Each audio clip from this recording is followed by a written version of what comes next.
Oh, hey there. So the question has been asked, could anybody else throughout history have made the same sacrifice that Jesus made and it count? The simple answer is this. Imagine that I had a very large debt. I owed a huge amount of money to somebody, okay?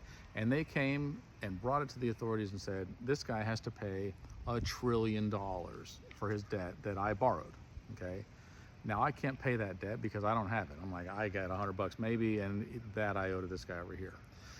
So you can't pay back the $1 trillion that you do not have. But what if somebody else came and said, I will pay their $1 trillion so that they don't have to go to debtor's prison, so that they can be free? That would be an amazing thing for somebody to pay $1 trillion to do that. But what if it's not money? What if it is, you have to pay back the debt spiritually, with your blood, with your life, by going to hell. That's what your debt is, right?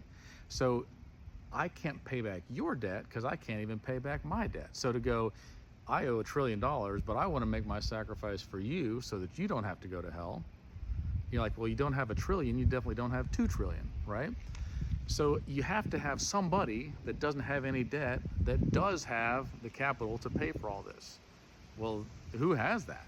Who has that much money and is debt-free, is completely innocent in this case, okay? Because we're not talking about money. We're talking about, are you innocent or not? Because if you're not innocent, then you have to pay with your life and with your soul. And if you are innocent, then you have your one soul to give, okay? But what if your soul was more valuable? What if you were the Son of God? Okay, you could do that. But why would you want to?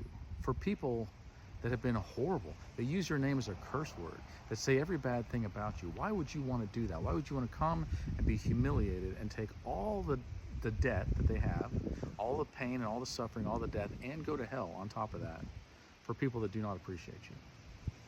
And yet that's what Jesus did. But because he was the only one that was innocent, he was the only one that could pay it. We're not innocent. I can't pay your debt because I'm not innocent myself. I have a debt of my own that I have to pay back.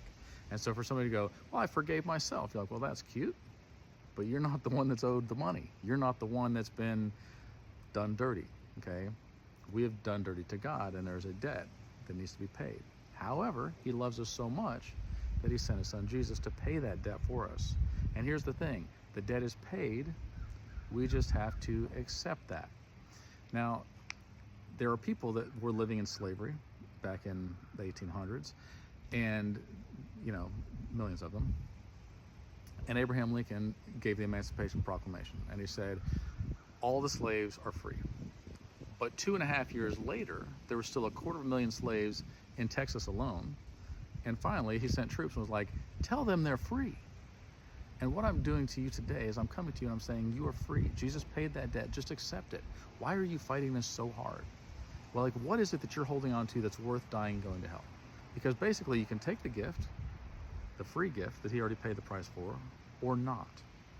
Why would you say no to that? Except for the fact that you just either don't believe, or you're so stuck in your sin that you don't want to acknowledge that. You don't want to give up what you got, thinking that that is better than what he's offering you. Jesus is real. Like, historically, biblically speaking, if you go anywhere in the world and look at their history books, you go, yeah, Jesus was real. There's no doubt about it. All time goes around that. There's before Christ and after, right? Like, all of history is centered upon that one thing, because every good story comes from one true story, and that is our salvation. God loved us when we were lost, and he came after us. So accept that gift. I love you guys.